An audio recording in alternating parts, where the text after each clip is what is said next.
Hello, my name is Dr. Tungi Malu. I'm the CEO of EzzyCare.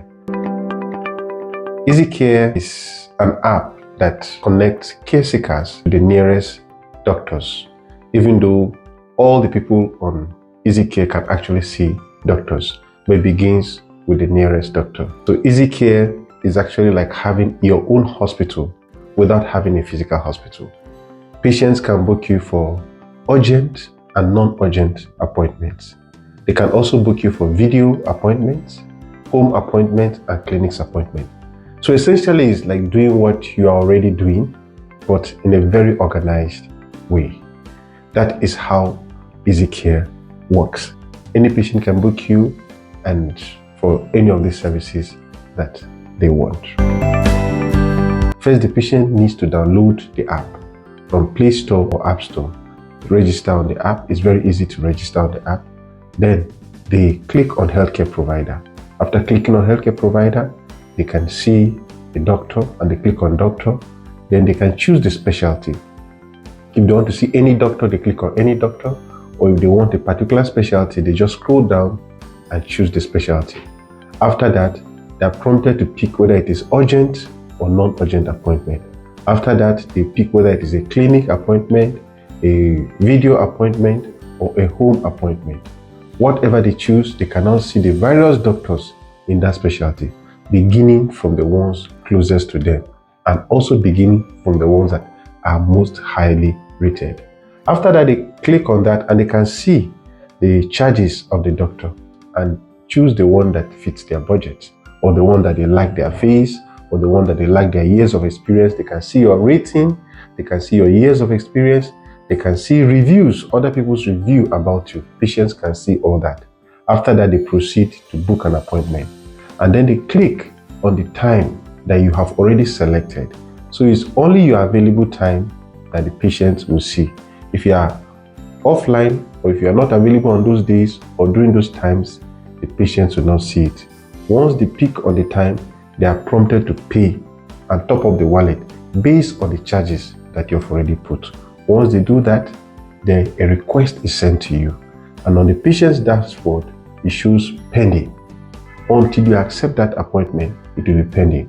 But once you accept the appointment, they are prompted that you have accepted the appointment. So once the patient has requested, you will usually get a beep on your phone. That's why you should turn on your notification so that once an appointment is coming in, you can hear the sound. Once you accept the appointment, the patient is notified that the appointment has been accepted by you, waiting for when the appointment will be started. Now, this is for non-urgent appointment. But for urgent appointment, immediately you accept the appointment, it starts running. So that is very, very important.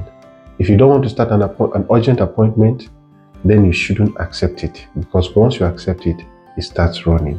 But for the non-urgent appointment, after you've accepted the appointment, it's based on the time that you fixed. If it is that day, then you can run it before, during that time, or even after that time. You can actually run the appointment. But if it's not yet that day that the appointment was booked, you can now start the appointment. Now you can reschedule an appointment after you've accepted it if it is not okay by you. But before you reschedule an appointment, you should chat the patient, because a chat box opens immediately you accept an appointment. A chat box opens between you and the patient, and you can chat the patient, and the patient can chat back with you and communicate about the best time. So you can actually discuss with the patient that, okay, I'll start your appointment much later in the day, or I'll start your appointment earlier. As long as it's the same day, you can actually start the appointment.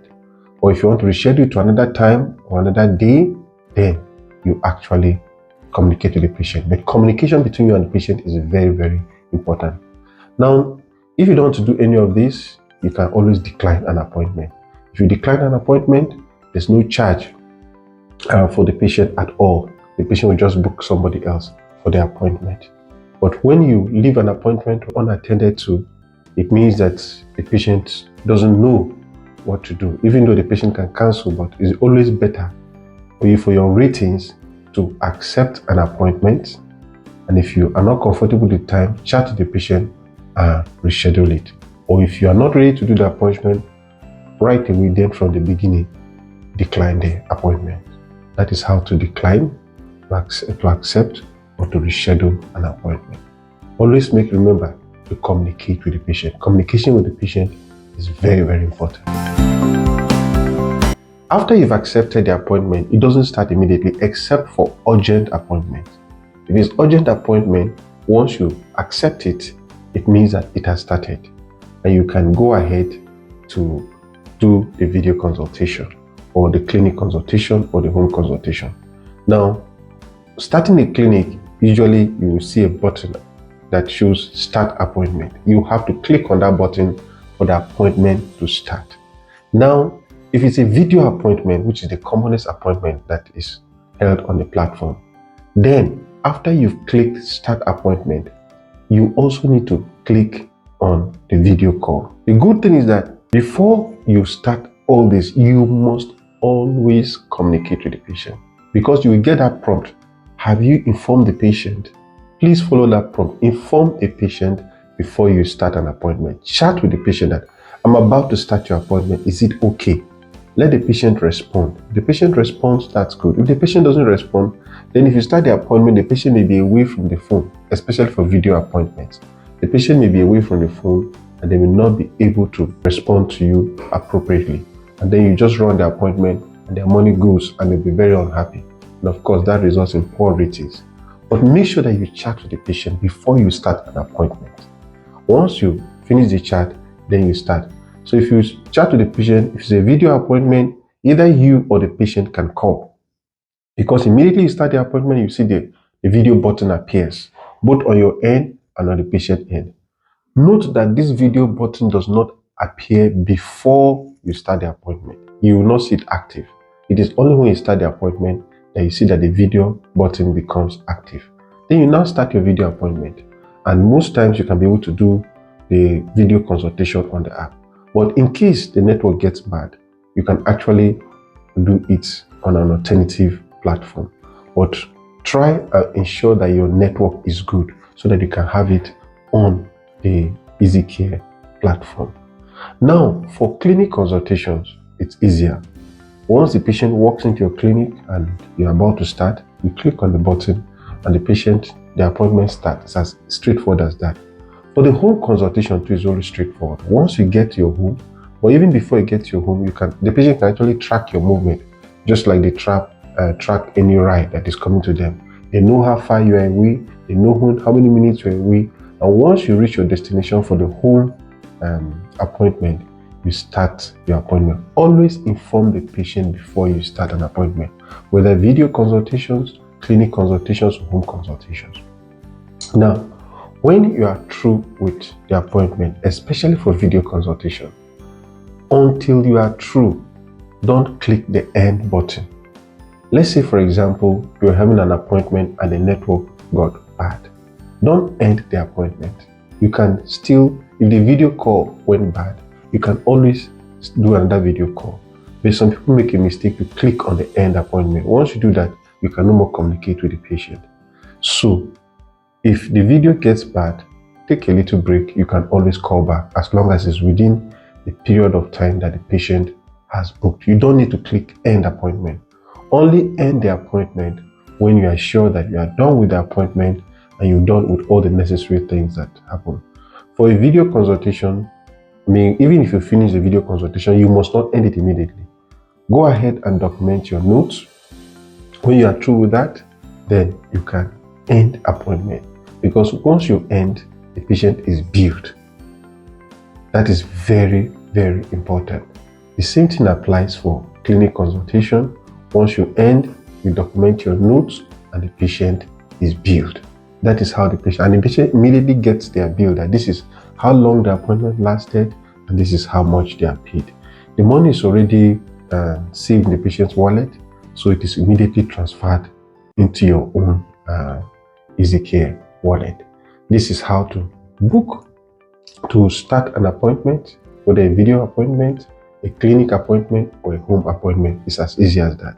If you have questions about this, always reach out to the customer service and they'll be very, very happy to attend to you and guide you through this. But ensure you communicate with the patient all through. Communication with the patient is very, very important. And one very important thing, always remember to tell the patient, please give me a good rating, because good ratings affect your visibility. So tell the patient to give you a good rating. And it doesn't just affect your visibility, it affects how other clients also see you. Because when they come, they can see your reviews, they can see your ratings, and they can make a decision on whether to book you or not to book you. Now, I want you to know that the treatment plan was specifically designed for you, doctors. It is meant for you to run your hospital without needing to have a physical hospital. This is the center of EzzyCare. This is what you make money from. I know a lot of people talk about, increasing their consultation fee, but that is not where you make the money. The most money you make is from the treatment plan. You need to give patients treatment plan. It is compulsory for you to give patients treatment plan, and EzzyCare monitors this. When you don't give treatment plans, then your visibility on EzzyCare becomes low and you don't get as much ratings. You need to give patients treatment plan. This is where you make the most money.